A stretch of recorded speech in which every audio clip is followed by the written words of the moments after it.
Hello, this is story 18, the three soldier ghost. And my candle, sorry. I kind of have it. I like it. All right, this is a ghost story. It happened when I was a tank commander and a platoon sergeant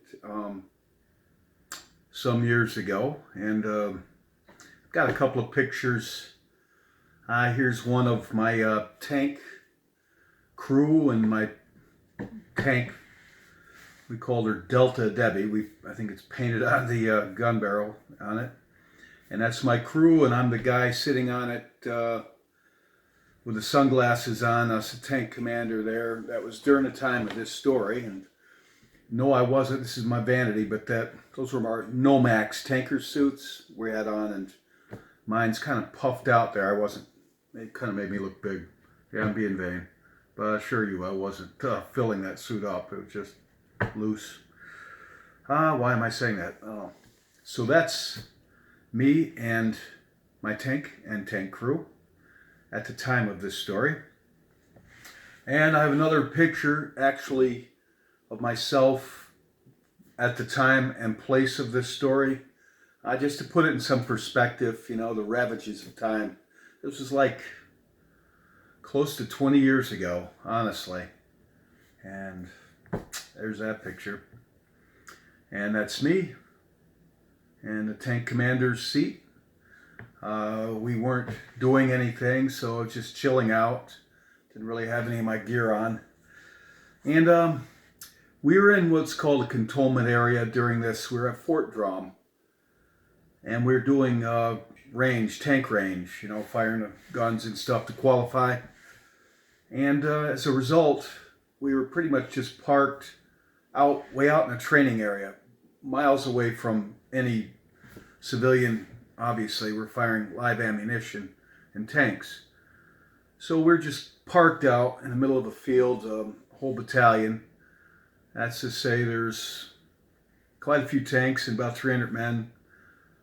And when we weren't busy at the range firing, we were just kind of cleaning weapons, cleaning the tank, doing some training, or just chilling out, telling stories, having coffee. The whole emphasis was doing well at the range. So when we were in this area, I was a tank platoon sergeant and a tank commander. And I'm going to tell you something. Being a tanker is hard work. It's a hard job. Being a tank commander is an even harder job.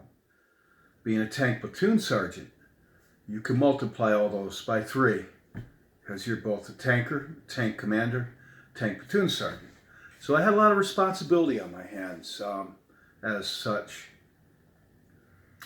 And just the same, I had something happen to me that I didn't tell anybody about when I was there, and I didn't tell any of my fellow soldiers anything about this afterwards, because as their platoon sergeant, I didn't want them questioning my sanity. So this is what happened. While we were in this area, this cantonment area, near the tank ranges, I kept seeing 3 men, ghost. I drew a picture of them. I like to draw. It may look goofy, but this is actually a fairly good representation of what I saw. And pictures right there. And they were basically 2 white guys and a black guy. And they looked pretty much like what I drew, honestly.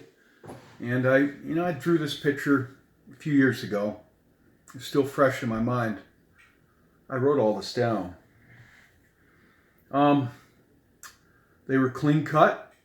They were wearing woodland BDU uniforms, which, and they looked like they were about 20 years old. They were in color, and they looked quite solid. They looked real, except for a couple things. One, they were like a collage. They always came to me. They just show up, and they just stare at me, kind of. I don't know, like they were smiling. Maybe they were surprised that I could see them. but they would show up like I drew them, like a collage with two and one above them, and they just float there. And they were only visible from the chest up. Each one of them from the chest down, they faded out. And they look like what three young soldiers would look like at Fort Drum. Their uniforms were pressed and clean, and their haircuts were to standards, and they looked like they were in shape and toned. And when you're an active duty soldier, you get a toned, kind of a leathery look to you, kind of like a farmer does. The people that spend a lot of time outdoors get a kind of a weathered look, and they had that. And so they would just show up, and I never knew when they were going to show up. And they just show up, and they just stare at me. They wouldn't say anything. They wouldn't move. They just, all three would just look at me, and they didn't look frightening. They just stared at me, and I thought I was losing my mind. I really thought I was losing my mind, and sometimes they would show up. I would be alone, and I'd just look away. I couldn't really believe it. Didn't know what to think of it. And when I say they'd show up about a little further, me to the camera to you, and pretty close.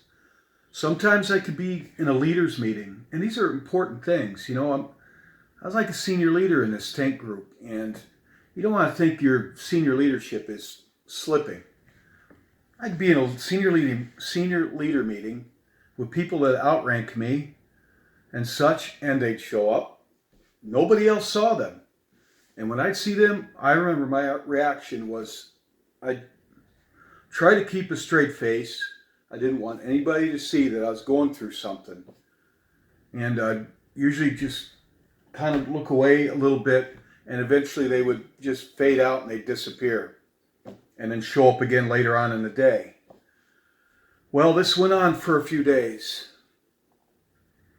And I didn't tell anybody about it, and nobody saw them, even though they quite often when they showed up, there were other people there. I could be talking to somebody, and they would show up in the same area, cantonment area, near the tank ranges.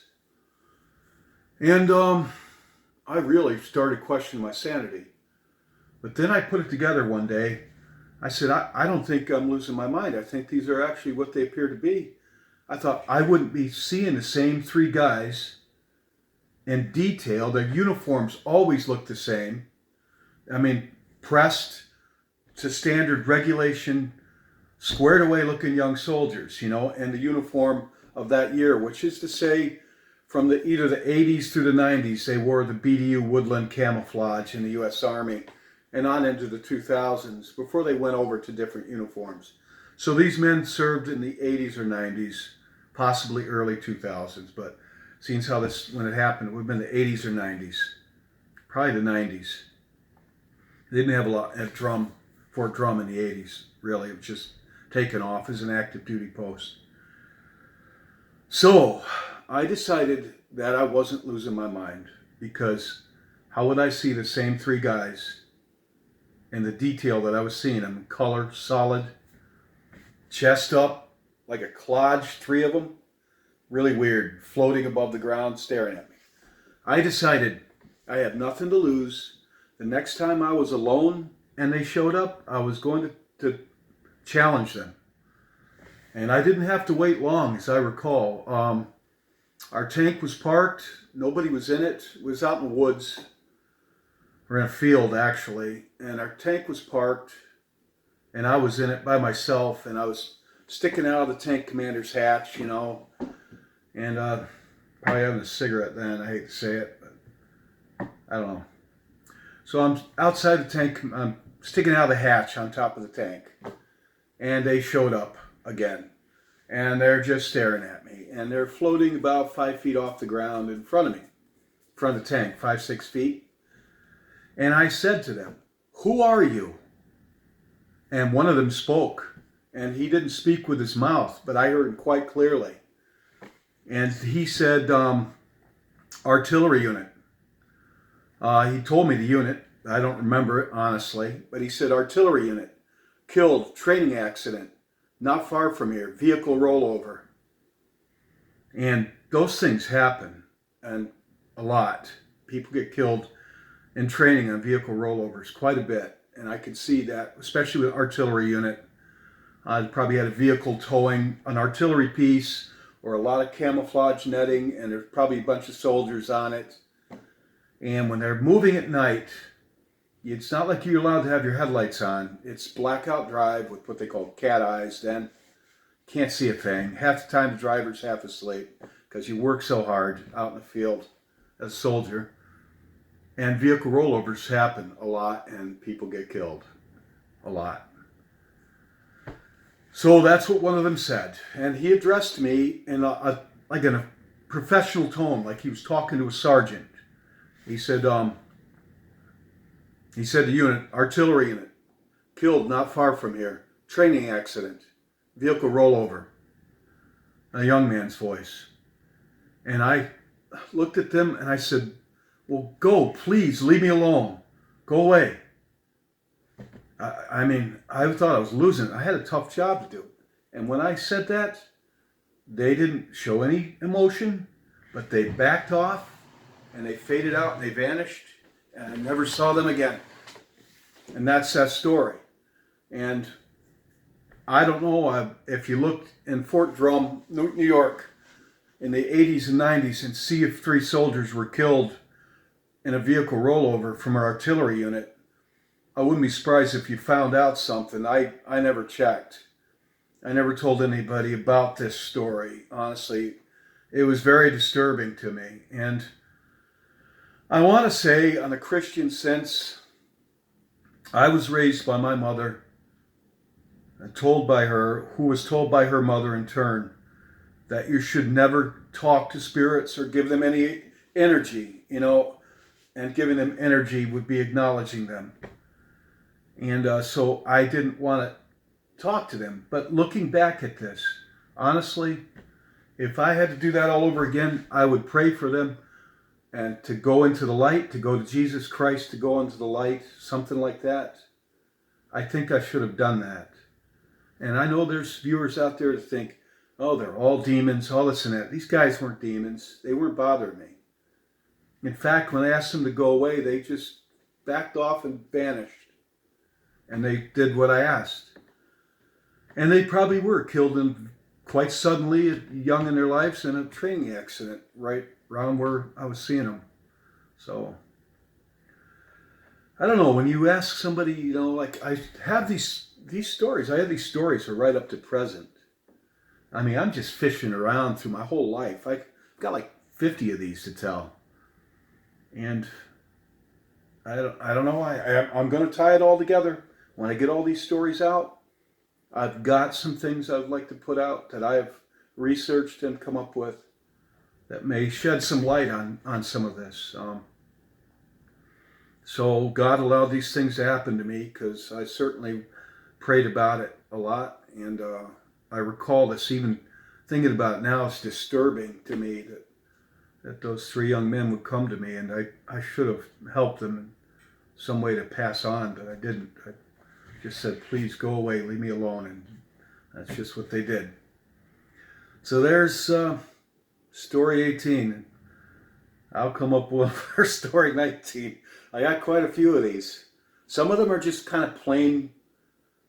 They're not as dramatic as this, and I've got some others that are real doozies. So, good day. Till next time. Hope I'm doing the right thing by telling these.